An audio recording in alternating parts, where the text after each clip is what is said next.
আলম, তারপরে তোমার খবর পাও। আমাকে 10,000 টাকা দিবে? দেখো, এখন আমার কাছে ভালোবাসা ছাড়া দেওয়ার মতো আর কিছুই নাই। আলম, তোমার ভালোবাসা ধুয়ে কি আমি পানি খাবো? আমার কি কোনো ভবিষ্যৎ নেই? আলম, যেহেতু তোমার টাকা নেই সেহেতু তোমার সাথে আমার কোনো সম্পর্ক নেই। এতদিন তোমার টাকা ছিল তাই তোমার সাথে আমার সম্পর্ক ছিল।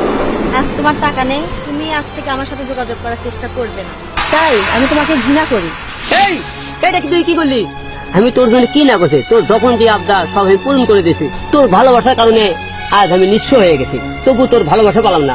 তুই কি জানিস, তোর আবদার পূরণ করার জন্য আমি আমার গায়ে রক্ত পর্যন্ত বিক্রি করে দিছি। ঠিক আছে, তুই আমাকে ছেড়ে যদি সুখী হতে পারিস, আমার ভালোবাসা যদি সত্য হয়ে থাকে, তাহলে তুই কোনোদিন সুখী হতে পারবো না, কোনোদিন না। এই, তুমি আমার সাথে অঙ্কা করো না। আমি তোমাকে কতবার বলবো না ভালোবাসি না ভালোবাসি না। আমি কি